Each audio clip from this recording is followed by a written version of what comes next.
підсумки року, що минає, кримські підсумки, і поговоримо про перспективи, які можуть бути, які нас можуть очікувати в наступному 19-му році. Ми дуже вдячні Мустафі. Ми дуже вдячні, що ви знайшли сьогодні можливість, тому що Мустафа Ага повернувся із дуже тривалого відрядження. Майже 2 тижні його не було в країні. І ми дуже вдячні, що сьогодні ви знайшли цю можливість і все ж таки долучилися до нашої дискусії, тому що, мені здається, це дуже важливо, перш за все, для людей, які зараз знаходяться в Криму. Власне, Мустафа, ви зараз прилетіли з Нью-Йорку, де була схвалена чергова резолюція ООН щодо прав людини. І почнемо, напевно, з цього питання. Це одна з останніх важливих новин цього року. Що такі резолюції дають? Бо ми бачимо, що Росія на них абсолютно не реагує. І чи те, що вони потрапляють в цю копілку деокупації Криму, чи воно дає якийсь середньотерміновий хоча б ефект? В этом году, в конце этого года, 17 декабря и 22 декабря были 2 резолюции, непосредственно связанные с Украиной. Это проект, представленный Украиной и поддержанный как соавторы около 40 государств, про милитаризацию Крыма России. А второй, через 5 дней, это резолюция по ситуации с правами человека.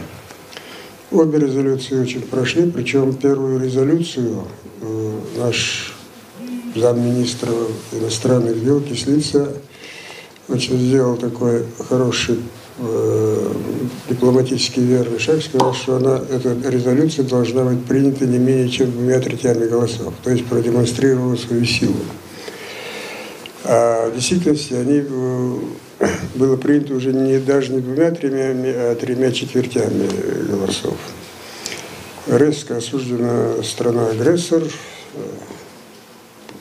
затрагиваются события, которые произошли в Азовском море, это настоящее пиратство со стороны России.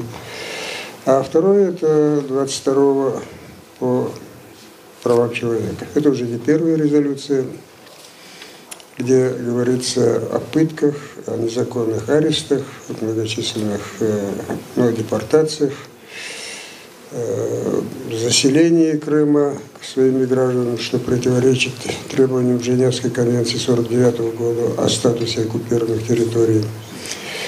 Вы правы в том, что действительно эти резолюции, они не следует Россия требованиям этой резолюции. То есть они с Россией не выполняются. Так же, как и не выполняются решения многих других международных организаций, в том числе ОБСЕ, Парламентская ассамблея Совета Европы. Но это вовсе не значит, что эти резолюции бесполезны. Они все больше и больше загоняют страну-агрессора в угол. Все ее превращает в такую страну-изгоя. Можно уже с уверенностью сказать, что Россия 7-мильными шагами идет к статусу Большой Северной Кореи. И, во-вторых, эти резолюции, они дают основания для новых и более жестких санкций против страны-агрессора. И в конечном счете они, конечно, приведут к очень положительным результатам. Что касается милитаризации полуострова, насколько я знаю, сейчас очень сложно найти какую-либо информацию из официальных источников относительно темпов милитаризации полуострова. И это главная просьба международных институтов, дипломатов. Если вы говорите о милитаризации, пожалуйста, украинская сторона должна предоставить эти данные. Каким образом мы можем все-таки фиксировать эти данные, если это представляется возможным? И в целом, возможно, вы, Мустафа Ага, расскажете, что сейчас происходит в плане милитаризации с Крымом.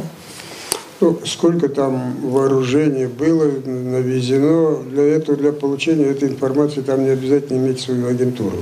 Уже со спутников до мелочи там все видно. Есть, конечно, вещи, которые не видно со спутников. Скажем, вот это вот реставрированные атомные хранилища и хранящиеся там боеголовки. Но мы, кроме того, что мы получаем, там, скажем, с открытых источников, со спутника, слава Богу, там еще есть у нас действует отделение Меджлиса крымско-татарского народа, которые пристально следят за тем, все, что там происходит. И мы получаем регулярные обзоры. Не только в области там, прав человека, но также и в военной сфере, в сфере нарушения экологии, все прочее. То, что резко увеличилось число вооружений, число вооруженных сил, да и сами интернет переполнен сообщениями о том, сколько еще завезли истребителей, насколько увеличилось число военнослужащих, как они подвели к границам, то есть к кордону между оккупированным Крымом и материковой частью Украины, все это видно. И невооруженным глазом, и Путин сам открыто говорит о том, что он будет там наращивать свою военную мощь, ссылаясь на то, что якобы Украина готовит какую-то провокацию, какое-то нападение на Крым. Что касается перемещения населения, возможно, здесь мы можем оперировать какими-то более точными данными, потому что это тоже та история, которая очень сильно интересует международную общественность, но, к сожалению, вот я не так давно общалась с господином Вильченко, он говорил, что данных об этом очень мало. Эти данные действительно очень тщательно скрываются. Рескомнац вообще-то должен быть, ну, сейчас он называется как-то немножко по-другому, та структура, которая занимается вот этими вопросами. Там все скрыто, никаких данных нигде не получится, но есть некоторые там, скажем, источники, по которым я не буду их сейчас всех поочередно говорить, дают основание говорить о том, как она... Да и вообще там невооруженным глазом видно, насколько вот увеличилось число людей в Крыму. Говорят, в одном Севастополе на треть. Есть там, скажем, у них планы резкого увеличения населения Севастополя, Керчи, вот эти планы у нас есть, но в какой мере они выполняются, они даже перевыполняются, это тоже видно. Я помню, как-то в прессу я говорил о том, что по нашим оценкам с момента оккупации по настоящее время завезли где-то 500 000 граждан Российской Федерации, а когда приезжали наши соотечественники, они говорили, что-то вы преуменьшили цифру. По оценкам наших соотечественников, там они говорят от 800 000 до 1 миллиона. Но это вовсе не означает, что произошел резкий рост населения Крыма. Там, во-первых, очень большая смертность. Уровень смертности на 33% выше, чем уровень рождаемости в Крыму. И, к очень большому сожалению, наибольшая смертность среди коренного населения. В основном сердечно-сосудистые, такого рода заболевания. Каким это образом делается? Ну вот, например, прислали нам образцы сертификатов. Это гражданин России, в первую очередь военнослужащие, работники внутренних дел или Федеральной службы безопасности, вышедшие в отставку, получают этот сертификат, который дает право на приобретение жилья в размере там, 16 квадратных метров на одного человека, если 2 плюс 1, еще дополнительно, что такое. Государство обязано выплачивать средства для приобретения жилья. Если, скажем, с этим сертификатом в других регионах России проблема, то в Крыму это в первую очередь почти моментально представляется. Вот таким образом они по всему Крыму, особенно Евпатории, Севастополе, Симферополе, видны строения. Много строится жилье. И сколько бы там ни строилось жилья, но ни в коем случае не для коренных жителей Крыма, не даже этнических русских там, которые проживают в Крыму, а в первую очередь для переселенцев. Вот такая вот идет динамика. Сейчас, то время от времени возникают вопросы о том, что, если вы считаете, что там неправильный был референдум, давайте проведем новый референдум. Правда, Россия официально говорит, все, это окончательно Крым наш, и никаких референдумов, но тем не менее возникают вот такие вот разговоры. Это абсурдно, потому что как это могут определять статус Крыма люди, являющиеся гражданами Российской Федерации, привезенные из России. Собственно говоря, то же самое было и в 2014 году, где не секрет, что более 85% населения Крыма составляли переселенцы из Российской Федерации и их потомки, которые поселились в Крыму после депортации коренного народа. Ну, ладно, с теми гражданами, которые уже там с 1944 года и по моменту оккупации как-то они стали гражданами Украины, о каком может быть волеизлияние о статусе Крыма может быть со стороны людей, которые привезены на наши земли после оккупации. Если посмотреть на те события, которые происходили в 2018 году, да, это и экологическая катастрофа в Армянске, и это Керченский стрелок, и жертвы в городе Керчь, это открытие так называемого Крымского моста и строительство трассы Таврида, и это конференция Курултая, и это усиливающиеся репрессии, и в том числе и против бизнесменов. Да, мы знаем историю с Велиляевым, все хорошо о ней помним. Это премия Сахарова для Сенцова. И можно назвать еще несколько таких достаточно ключевых событий, которые влияли на жизнь агрессия Крыма в Азовском и Крымчан. море первым тоже. Да, конечно же, агрессия в Азовском море. Как, по вашему мнению, вот из событий, из этой череды событий было основным как для жителей Крыма, так и то, что повлияло будет влиять на последующие несколько лет по ситуации в Крыму? Эти события, они не связаны друг с другом, каждый имеет там свою так, причину. И, ну, скажем, по поводу стрелка этого керченского. Однозначного ответа, что там произошло, нет. Сейчас вот недавно, на днях, я получил довольно такую обширную информацию, как все там дело происходило. Тоже, опять-таки, с абсолютной точностью, что это именно было так, я не могу утверждать, потому что они там на основании каких-то фактов приходят к такому выводу, что это была провокация для того, чтобы показать, что вот как украинские диверсанты там расправляются в том числе с детьми. Но что-то у них провалилось. Если вы знаете, сразу же там после того этих событий уже была заготовлена информация о том, что там стрелок оказался человек, похожий на крымского татарина. А потом, когда выяснилось, что все-таки не крымский татарин, славянской внешности, к тому же еще, оказывается, ярый любитель Путина, там участник какой-то еще молодежной, военизированной какой-то организации, то обвинение в терроризме сразу отключили и сказали, что это массовое убийство. С этим же связывают отставку главы Федеральной службы безопасности в Крыму и замену его на другого человека. Но пока, во всяком случае, я думаю, до деоккупации полную картину того, что там произошло и зачем это делалось, мы получить не сможем. А такие версии все-таки существуют. Что касается событий в Азовском море. Суть в чем заключается? Что Россия, захватив Крымский полуостров, начинает отчет своей акватории, то есть водного пространства, начинает с оккупированной территории, что в корне противоречит международному праву. Построив Крымский мост, она решила контролировать, кого захочет пускать в Азовское море, кого нет.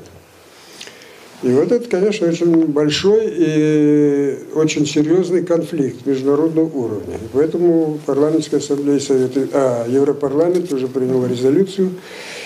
Пока по поводу этих действий России санкций нет, но по предложению Европарламента там речь идет о возможных санкциях такого рода, что суда, которые заходят, или вообще всем судам Российской Федерации, или, по крайней мере, тем судам, которые заходят в Черное и Азовское море, не будет доступа в европейские порты.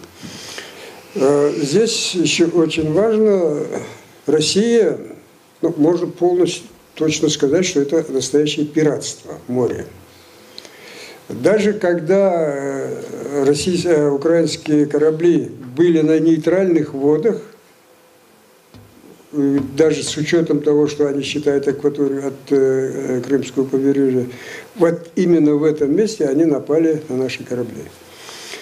Конечно, печально, что 24 наших моряка находятся в Лефортово, 3 наших суда еще там в Керчи, я думаю, обязательно их возвратят, и наши моряки будут освобождены. Но тут сам факт, что это там произошло, опять-таки из-за вот этой вот большой глупости кремлевского режима, и они сделали себе же медвежью услугу.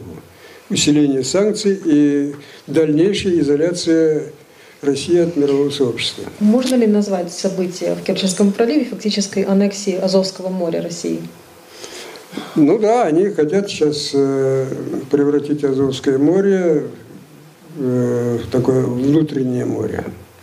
И особенно вот это вот наличие вот этого Крымского моста. Мало того, что этот Крымский мост нанес большой экологический ущерб Крыму, и во-вторых, он сузил возможность прохода кораблей, потому что корабли могут проходить только по тому проходу под мостом, и то с разрешения России, и постоянно там выстраиваются сотни кораблей, которые не могут, часами ждут они, а то и сутками ждут, даст Россия разрешение или нет, поэтому этот вопрос обязательно надо будет решать.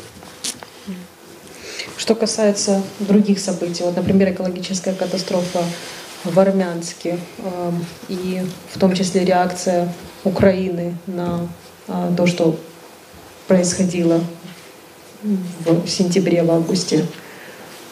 Вот такая большая у них сейчас, как при советской власти, засекреченность всех событий. Она не дает возможности дать полную оценку того, что там произошло. Но оценку-то мы знаем. Вчера только я получил сообщение, что, сейчас точно цифру не могу сказать, где-то 15 тысяч человек выехали, очень огромное количество там пострадавших и мертвых, но в российской прессе вы этого не найдете. О том, что там такое произошло, есть разные версии. С абсолютной точностью сказать, что именно вот эта версия верна, тоже нельзя. Одна из таких наиболее вероятных версий, вот то, что там завод Фирташа, из-за отсутствия воды там какие-то накопления происходили, а поскольку эти накопления должны были размываться или там разжиживаться водой, этого воды не было, и вдруг что-то там еще в это озеро попало, и потом пошла вот эта катастрофа. Есть другая версия, тоже озвученная в прессе, о том, что во время учений, опять-таки туда, вот где эти вредные вещи хранились, попал какой-то снаряд, и вот это привело к очень такой значительной катастрофе.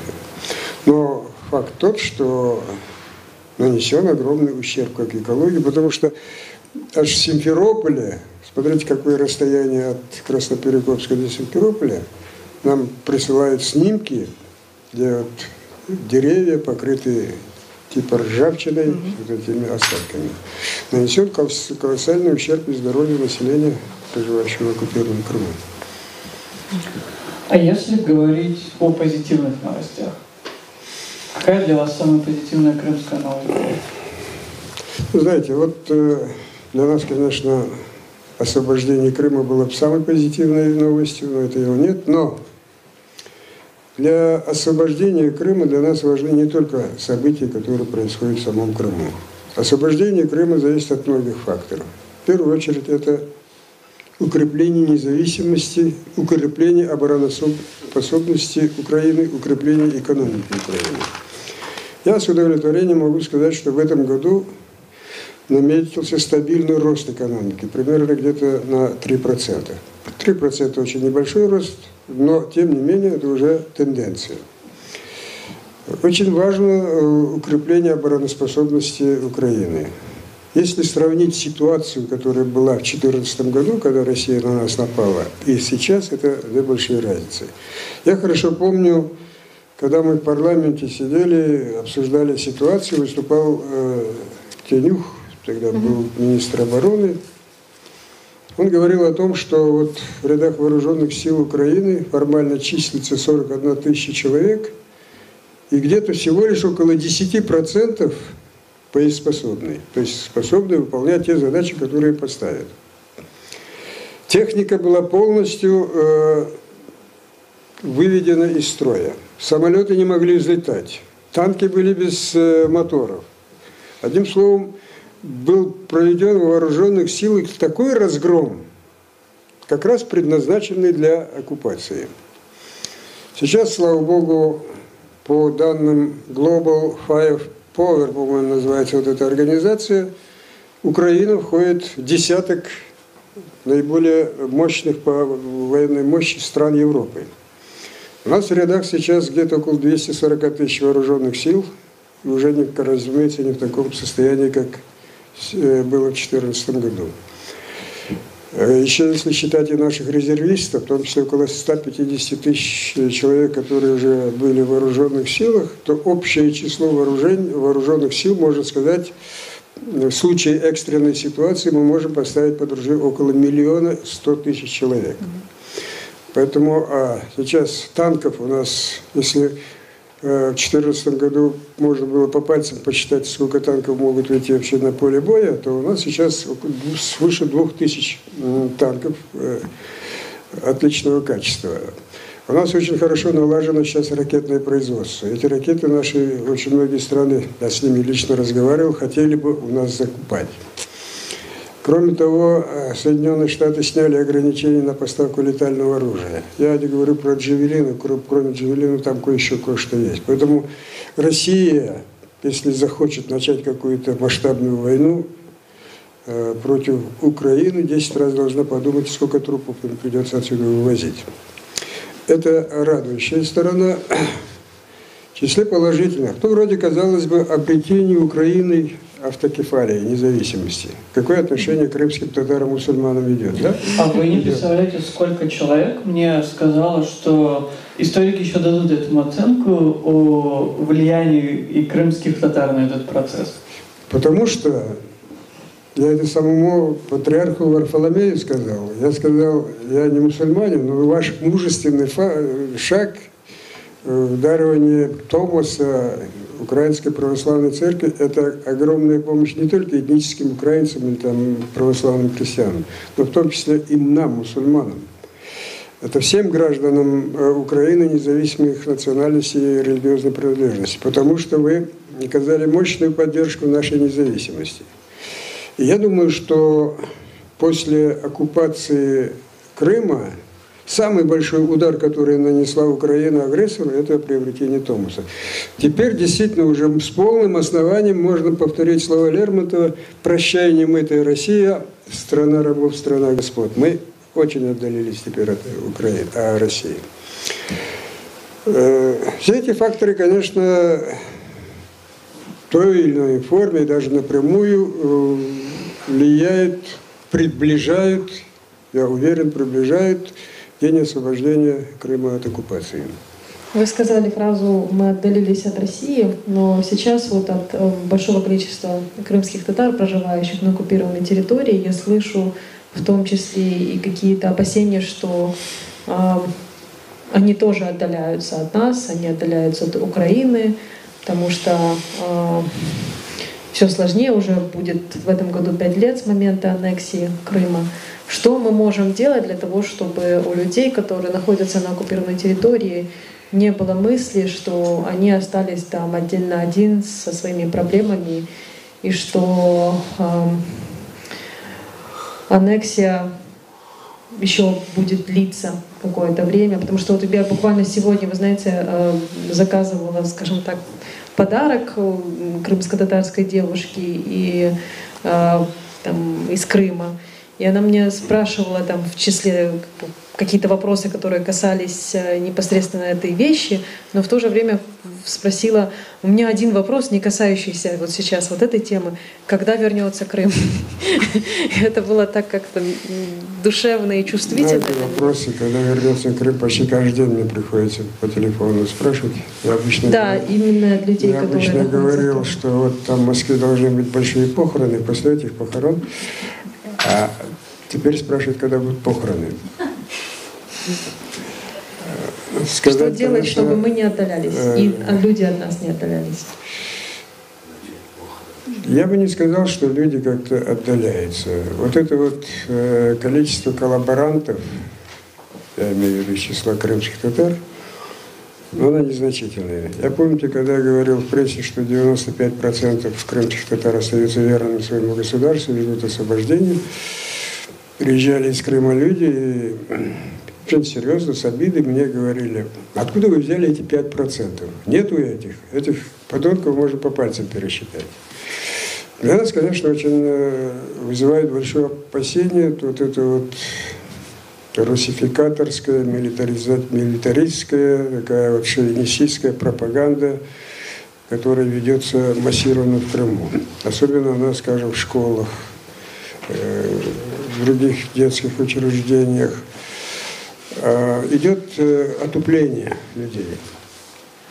Собственно, такое же было и при советской власти.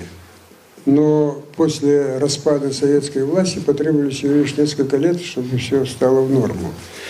Поэтому опасений того, что будет какое-то отчуждение между жителями сейчас ныне оккупированного Крыма и гражданами остальной Украины после освобождения, у меня таких опасений нет. Но то, что нужно постоянно поддерживать с ними контакты, проводить очень системную работу по информированию наших сограждан там, в Крыму, это, конечно, делается, будем делать.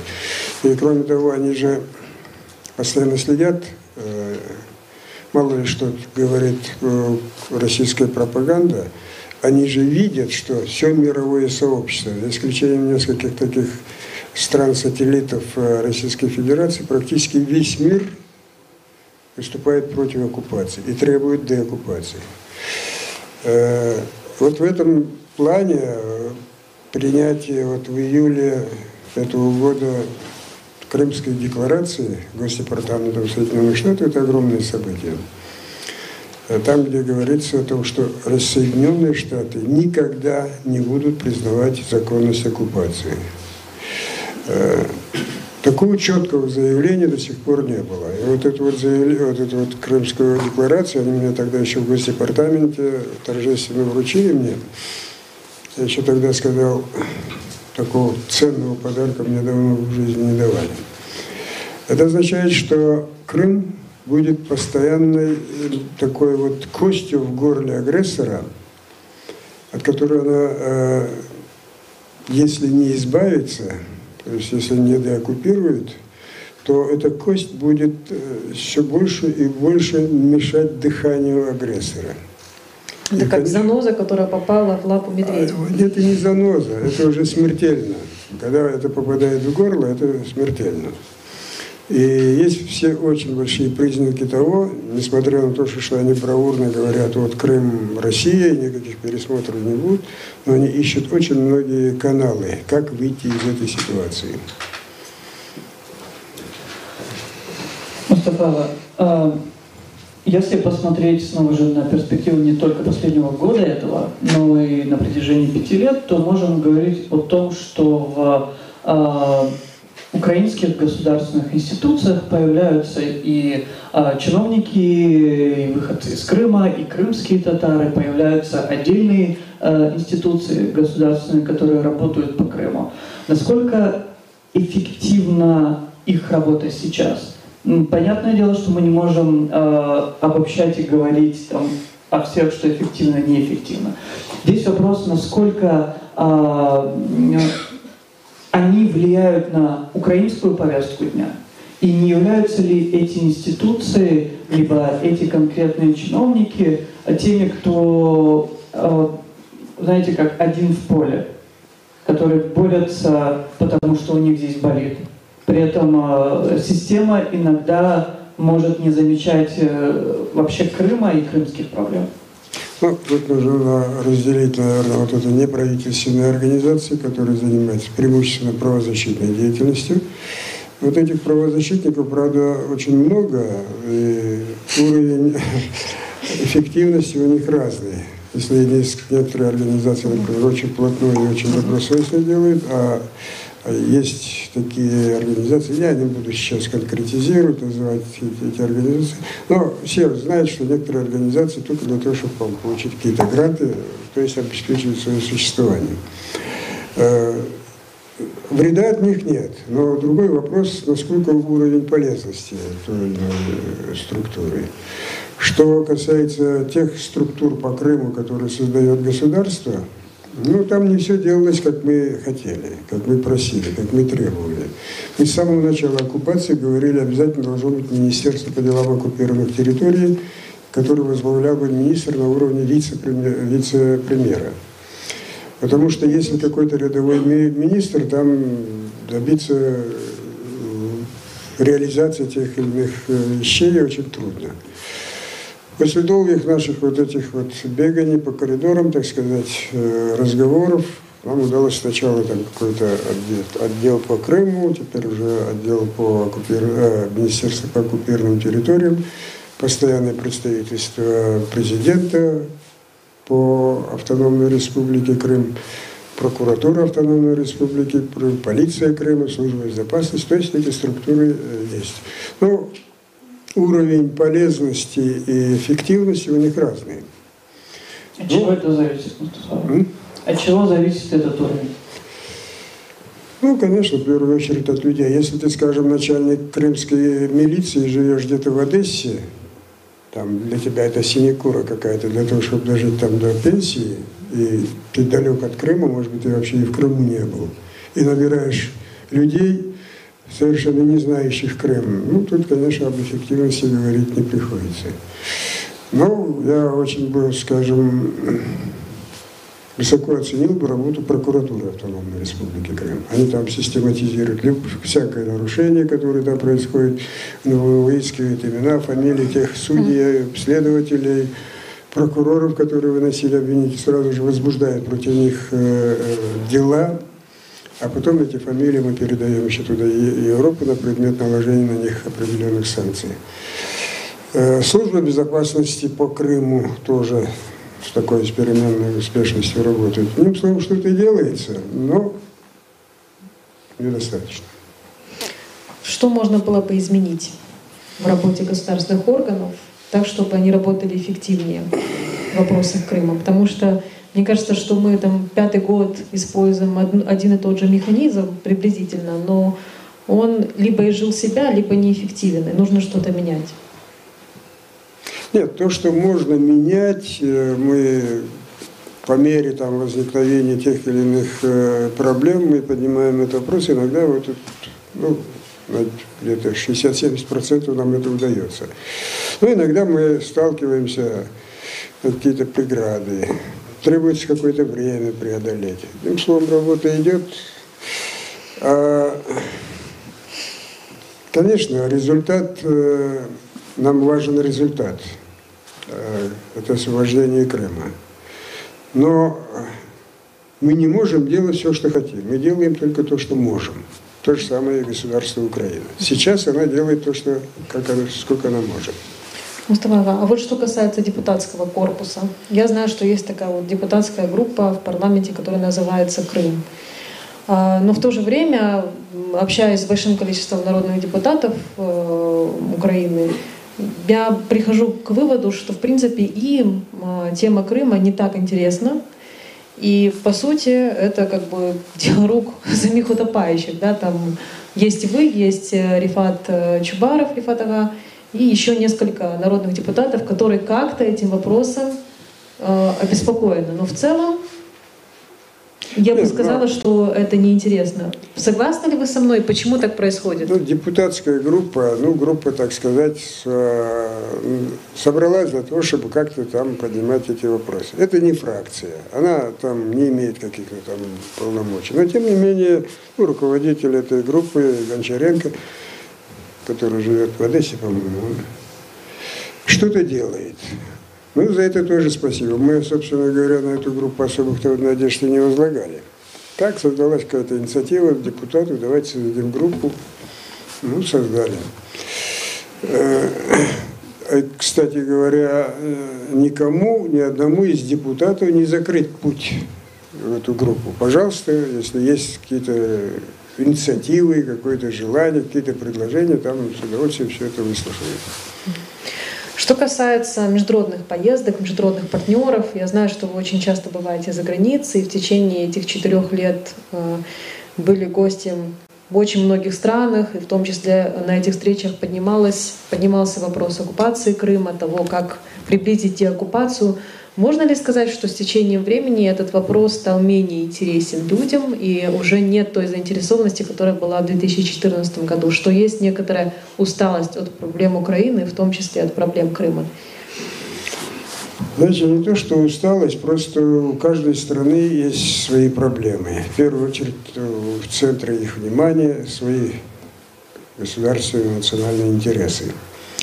Тема Крыма, она затрагивает всех в какой-то мере, в том плане, что это грубое нарушение международного права, покушение на международный правопорядок.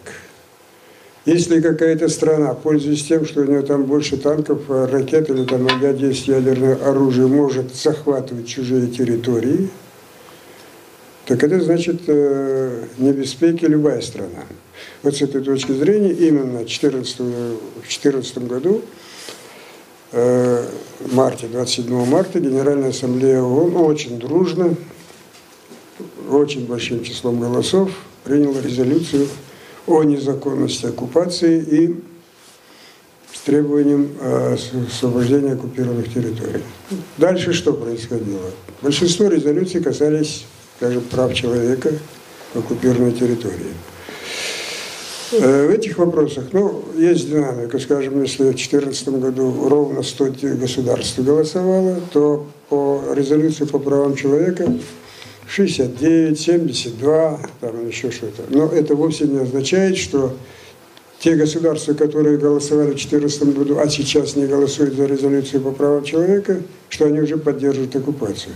Я хорошо помню, в прошлом году на Генеральной Ассамблее ООН представитель Китая, который голосовал против этой резолюции, выступил и сказал: мы будем голосовать против этой резолюции. И вовсе не потому, что мы поддерживаем оккупацию Крыма, а потому что мы считаем, что эти вопросы не должны рассматриваться здесь, они должны рассматриваться там в штаб-квартире в Женеве. Не должно быть, есть еще много других государств выступало, не должно быть таких адресных против какого-то государства резолюций. Это в большинстве те страны, у которых есть свои проблемы с правами человека. Вот если обратите внимание, тоталитарные режимы. Или же, скажем, режимы, которые обычно регулярно поддерживают Российскую Федерацию, у которых прямо зависят поставки вооружения, энергопоставки. Или, скажем, режимы просто держатся за счет российских штыков. Вот они в основном-то и голосуют против нашей резолюции. А подавляющее большинство человечества нас поддерживает. Нас настораживает также тоже, конечно, очень большое количество стран, которые воздерживаются. Летом этого года мы были в Индонезии. Тут, знаете, есть несколько факторов. Когда в 2014 году была резолюция ООН, я смотрю в список, кто как проголосовал. Из 55 стран, входящих в Организацию исламского сотрудничества, проголосовали в поддержку нашей резолюции только 22 государства. Остальные или воздержались, или трусливо убежали во время голосования, А два государства, Судан и Сирия, проголосовали в поддержку России. И мы выехали в Джидду с президентом этой организации разговаривать, спрашивать, в чем дело. Они говорят, тут несколько факторов. Ну, во-первых, вопрос информации. Во всех исламских странах очень действует хорошо российская пропаганда. О том, что там было возлияние жителей Крыма, 90 там или сколько-то 6% проголосовали за присоединение к России. А вот другой вот информации, более такой четкой, которая действительно реальной, там очень мало. Это одно. А во-вторых, как вы правильно сказали, это зависимость некоторых государств, многих государств от, пусть в области вооружения, или там энергопоставок, или их со стороны России. Такая тенденция, видимо... А если говорить об Индии, то есть о Китае мы сейчас поговорили, но Индия также одна из самых быстро развивающихся и самых мощных экономик мира сегодня. Был ли с ними диалог? С ними диалог не был, также не было еще и с Пакистаном. Пакистан тоже все время воздерживается, но мы туда планируем. Как раз вот недавно разговаривали на эту тему. У Индии тоже, там есть Кашмир, тоже похоже на это. Тут и главными поставщиками вооружения, опять-таки, в Индию и в Пакистан тоже, кстати, является Россия. В Индонезии примерно то же самое. Они в основном покупают вооружение из России. Они дешевле продают, они хотя, может быть, не того качества, чем другие. Но когда мы провели пресс-конференцию и рассказали о том, что, как это все происходило, это моя собачка, там...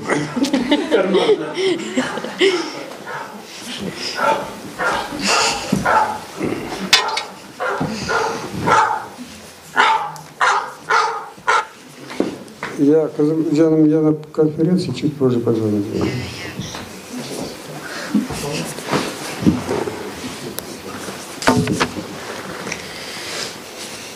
Она попала в больницу. Я думаю, это уже такой знаменательный рингтон, правда?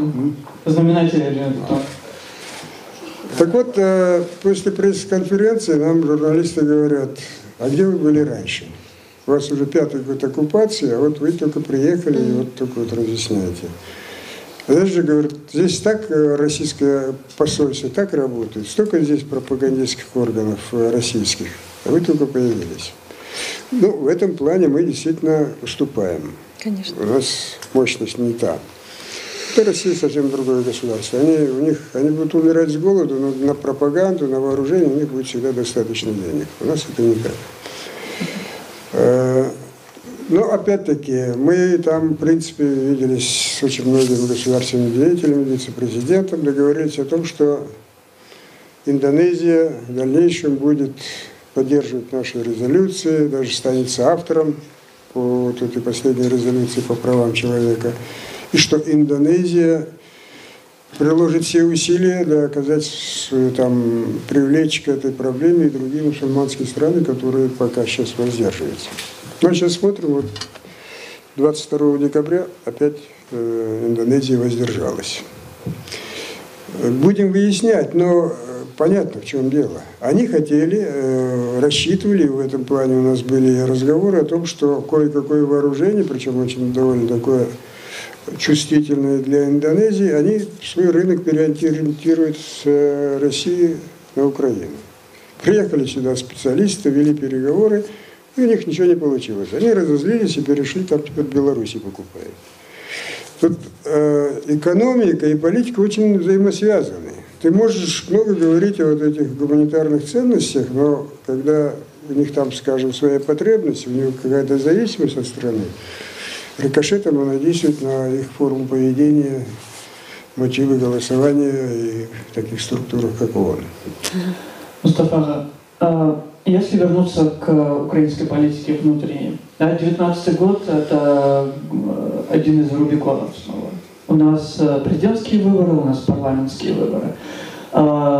Если проанализировать, например, программные положения будущих потенциальных кандидатов, потому что официально президентская кампания должна начаться только через 4 дня, да, 31 декабря, то очень немногие говорят о Крыме и говорят о механизме, в том числе, деоккупации.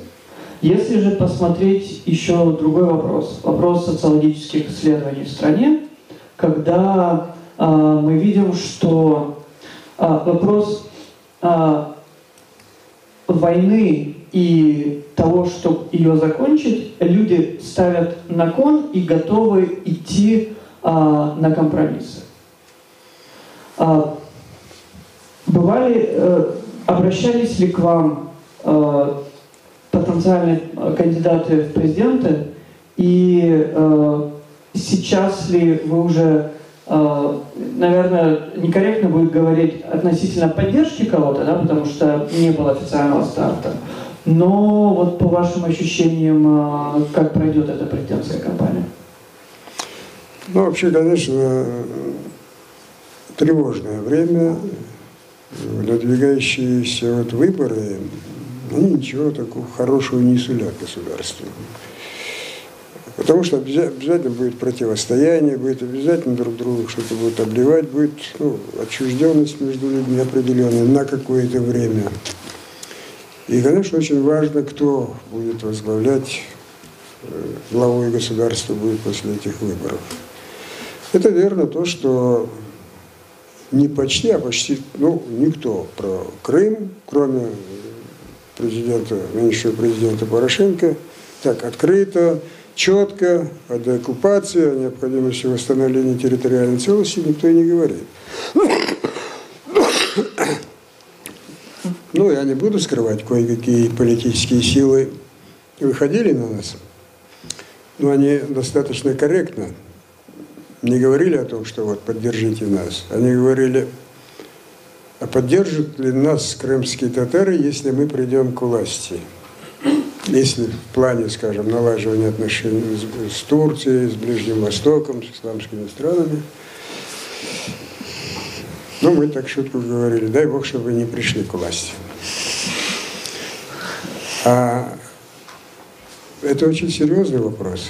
Для нас, конечно, если придет к власти, пользуясь тем, что в нашей стране очень много недовольных, обоснованно недовольных тем, что очень тяжелое экономическое положение людей, и спекулируя на этом, обрушиваться на нынешнего президента и говорить, что я сделаю, если стану президентом лучше, заведомо лжет, потому что не сделает лучше, пока идет война.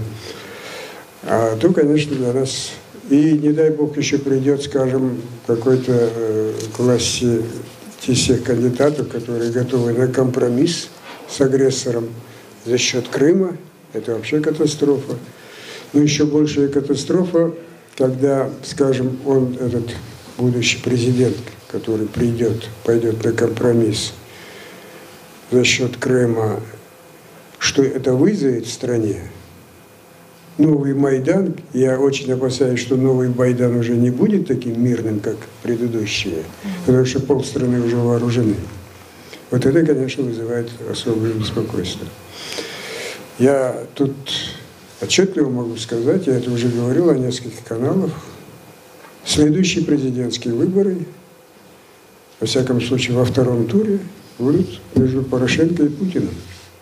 Потому что главный враг, главный, кто стоит костью в горле для Путина, это Порошенко. Никто другой из этих кандидатов так реально о территориальной целостности страны не беспокоится. Какой должна быть позиция крымских татар, позиция Меджлиса в случае, если действительно, например, выборы закончатся победой кандидата, который готов будет на компромиссы с Путиным и с Россией? Президент, который скажет, я согласен на отторжение Крыма, для меня уже не президент. Это мой враг. Соответственно, как с врагом я и буду с ним. Отношения у меня вот такие.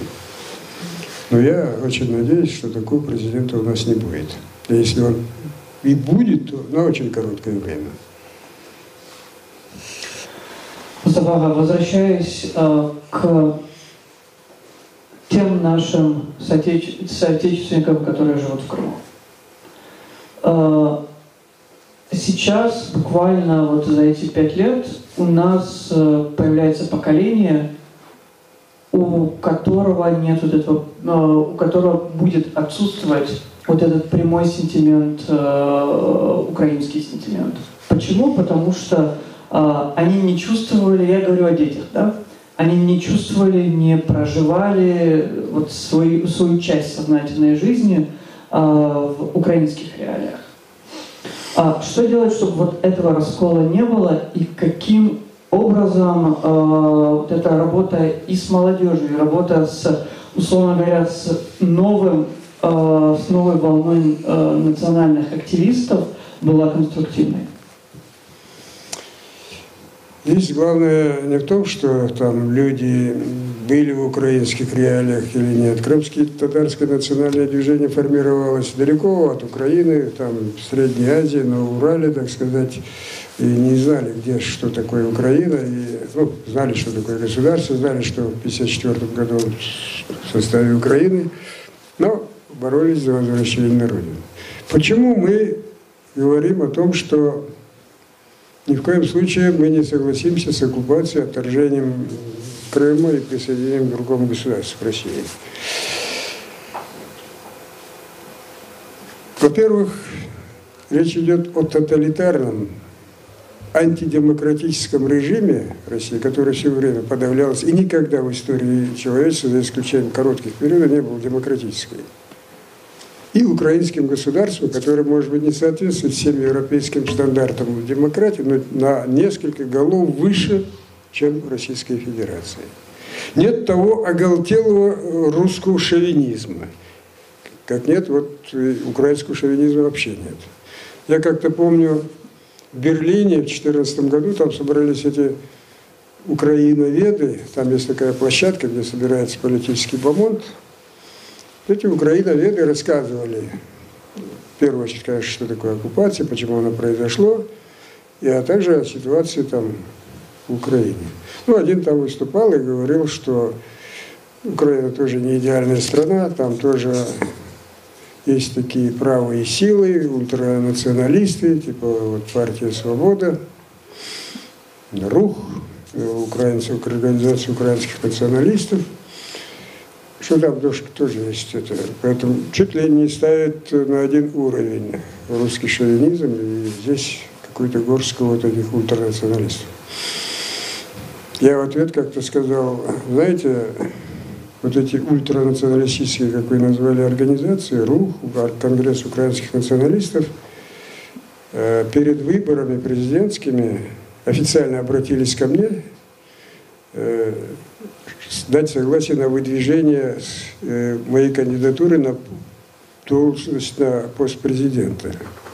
Вот вам говорю, украинские националисты. Это вот то, что вы называете махровые украинские националисты. Они обращаются к неэтническому гражданину Украины. Вот поэтому наши ультранационалисты 10 раз демократичнее, чем ваши там российские.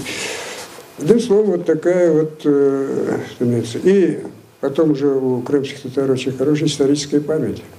У нас вся драма крымско-татарского народа началась с оккупации в 1783 году, когда мы составляли на своей родине где-то 95% населения. А уже к моменту большевистского переворота в 17 году мы были национальным меньшинством. А потом еще дальше геноцид и тотальная депортация. Да и сейчас просмотрите крымскую прессу, российскую прессу в публикациях, что касается Крыма и крымских татар. Они себе допускают такие выражения в адрес крымско-татарского народа, которые даже в сталинские времена не было. Вот последняя публикация. Рамблер, там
в том числе, почему России удалось провести аннексию Крыма.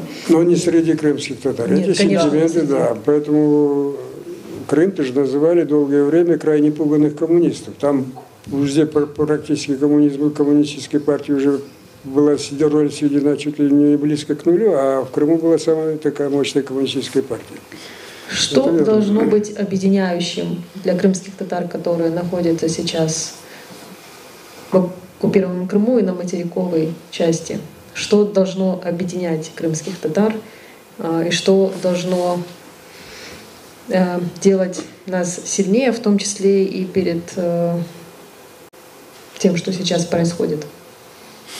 Оно и так, в общем-то, по большому счету объединено. Подавляющее абсолютное большинство крымских татар, вы же сами говорите, все время спрашивают, когда будет освобождение от оккупации. Тема оккупации, тема изгнания оккупантов с нашей земли, это будет главным таким аргументом, который нас всех объединяет, независимо от того, каких взглядах мы по тем или иным кандидатам, по тем или иным государственным деятелям мы придерживаемся. И даже независимо от того, кто там атеист, кто какого толка ислама придержит. Всех этого подавляющее число людей. Вот обратите внимание, у нас до оккупации очень было много разных полемик, споров с так называемыми ваххабитами, хизбут-тахрир. А сейчас эти хизбут-тахрир, ваххабиты сами приходят, говорят, мы ошибались. Сейчас главный наш враг – это вот оккупант, и мы готовы вместе с вами делать все, что надо. Переоценка такая произошла.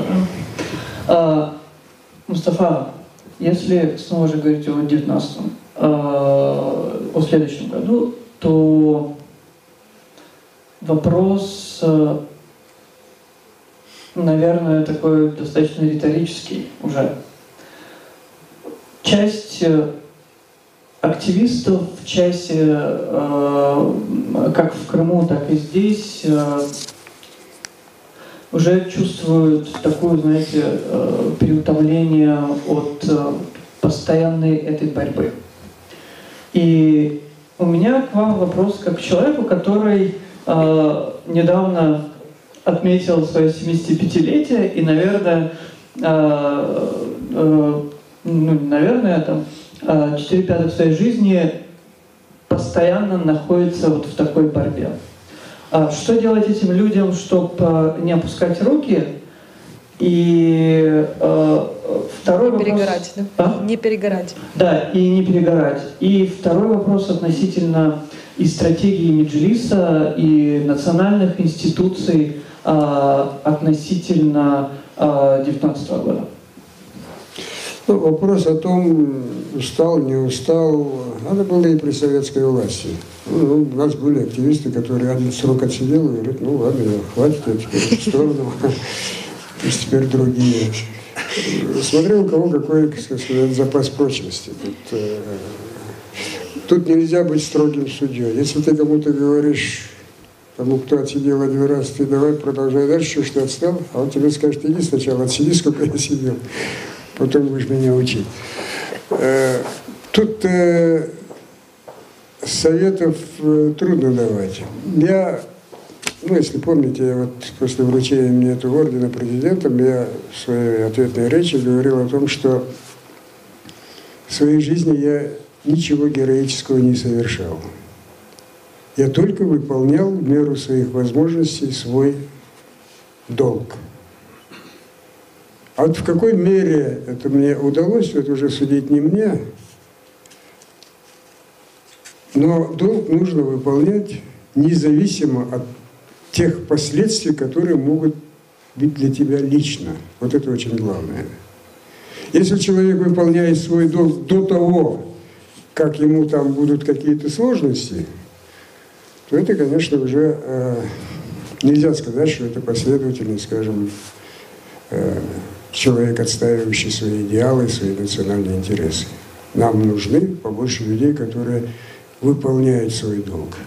И, слава Богу, вот за все десятилетия существования крымско-татарского национального движения у нас удалось, во-первых, сформировать такую вот когорту людей, которые все время будут независимо от обстоятельств, независимо от тех угроз, которые для них лично будут отстаивать свои национальные интересы. И самое главное, что практически весь народ вот в таких вот сложных для Украины обстоятельствах оказался на таком высоком уровне. Ну, обратите внимание, где-то 87% сотрудников службы безопасности, которые были на территории Крыма, перешли на сторону врага. А число крымских татар, которые там сейчас пошли на услужение оккупантам, их по пальцам можно пересчитать. И это все благодаря тому, что у нас было мощное движение со своей идеологией, со своими ценностями, со своим пониманием своего нравственного, национального и политического долга. Относительно планов национальных институций на 2019 год.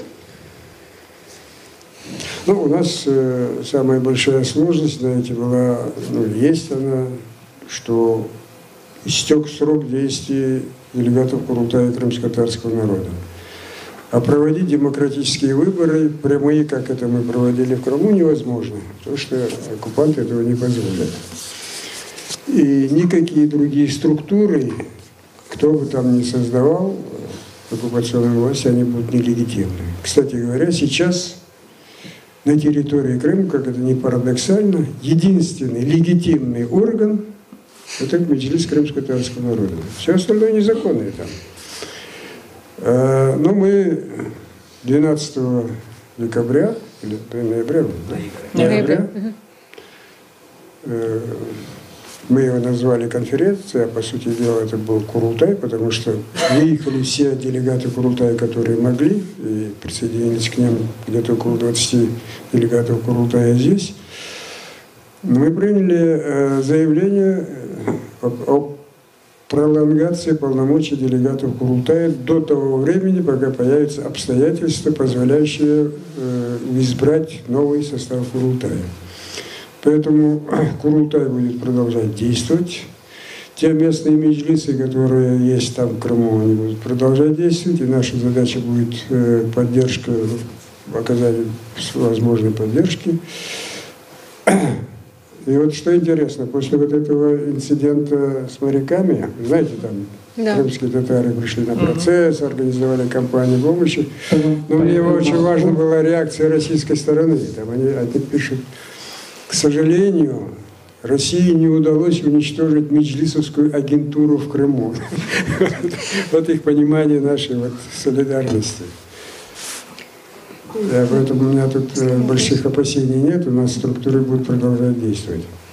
Мустафа, мы с вами встречаемся в канун Нового года, и очень хотелось бы услышать ваше пожелание для крымчан, что бы вы хотели пожелать в 2019 году. Во-первых, я хочу сказать, один из наших неудач 2018 года, это нам не удалось пока внести изменения в Конституцию Украины относительно статуса Крыма. Речь идет о восстановлении национально-территориальной автономии Крыма. Собственно говоря, рабочая комиссия по поручению президента уже закончила свою работу. Сейчас необходимо созвать Конституционную комиссию, которая примет это. Потом Верховную Раду. Верховная Рада отправит в Конституционный суд, а после возвращения из Конституционного суда большинством 2/3 голосов надо будет нам принять. Нам это пока не удалось. Я думаю, в эту каденцию вряд ли удастся. Но я думаю, что все-таки до президентских выборов мы сможем Конституционную комиссию пройти и первый этап голосования в Верховной Раде. А уже в следующей каденции, наверное, ставить вопрос о принятии в качестве закона о изменении в Конституцию. В этой связи я хочу сказать вот что. Национально-территориальная автономия ни в коей мере не ограничивает, не сужает права каких-либо других граждан, независимо от их национальности. Здесь речь идет только о том, чтобы в этой республике будут созданы механизмы, защищающие права коренного народа. То есть обязательным будет на уровне официального, государственного на территории автономной республики язык коренного народа наряду с украинским языком. И будет обеспечено представительство коренного народа в тех рамках, которые позволяют ему защищать свои права, но не диктовать свои там условия другим гражданам. Поэтому ни у кого никаких опасений не должно быть. В Российской Федерации, кстати говоря, очень много таких национальных республик, где процент коренного населения были примерно такой же, как крымских татар, или чуть больше, но это не означает, что там где-то ущемляются права русских или других граждан. Поэтому я очень надеюсь, что вот то, что произошло в Крыму, вот эта оккупация, вот это бедствие, которое упали на наших сограждан в Крыму, в какой-то мере они будут способствовать тому, что в будущем Крым будет иметь больше перспектив, более будет благополучная там жизнь. Здесь украинского истеблишмента, вообще в целом украинского народа уже совершенно иной взгляд на то, что сейчас, что такое Крым, что такое коренной народ, что такое вообще, что там происходит. Поэтому у меня очень оптимистичные ожидания, но когда это произойдет, никто с точностью сказать не может. Потому что тоталитарные режимы, фашистские режимы, они распадаются как-то неожиданно. Сегодня вроде бы там уверенный какой-то, а завтра, говорят, мы подписали соглашение, уже нет Советского Союза. То же самое, я надеюсь, произойдет и с путинским режимом. Я ожидаю, что после деоккупации, конечно, потребуются очень большие инвестиции, а я думаю, что у нас будет возможность привлечь эти инвестиции. Во-первых, нивелировать тот ущерб, который нанесли оккупанты, в первую очередь экологии. Нам, я думаю, мы демилитаризуем полностью Крым. Ну, сейчас, кстати говоря, одним из таких успехов Украины, я тут забыл сказать, что у нас, знаете, сейчас экономика, наш товарооборот резко стал ориентирован на Европу. Мы почти, где-то свыше 40% товарооборота приходится на страны Евросоюза. Мы семимильными шагами отдаляемся от России. И вот после деоккупации у нас будут очень большие возможности привлечения именно европейских инвесторов. То есть Крым будет совершенно другим. Я понимаю, нашим соотечественникам, особенно тем, которые не идут на сотрудничество с оккупантами, не соглашаются с оккупантами, очень тяжело. Но этот период надо выдержать и выдержать с достоинством. Я очень горд, что наш народ, коренной народ Крыма, в этой ситуации оказался вот на такой высоте. И я очень надеюсь, что вот этот уровень их стойкости, сколько бы там, какие бы меры не предпринимали оккупанты, он не будет снижаться. И обязательно освобождение будет. Мустафа, а что вы себе пожелаете в следующем году? Мы везде говорим, дай Бог, следующий Новый год в Крыму, то же самое. Я надеюсь, что таки аж до 1 января не будем ждать, может быть, раньше будем в Крыму. Чоцал, друзі, дякую вам дуже, що ви сьогодні завітали до Кримського дому. Це наша цьогоріч остання подія і підсумки, які ми сьогодні підбили тут Сергій, Мустафа, я думаю, дають власне ту їжу для роздумів. І сподіваюсь, наступний 19-й рік буде роком не тільки очікувань, а ще і абсолютного оптимізму для нас, для всіх. Дякую дуже та до нових зустрічей.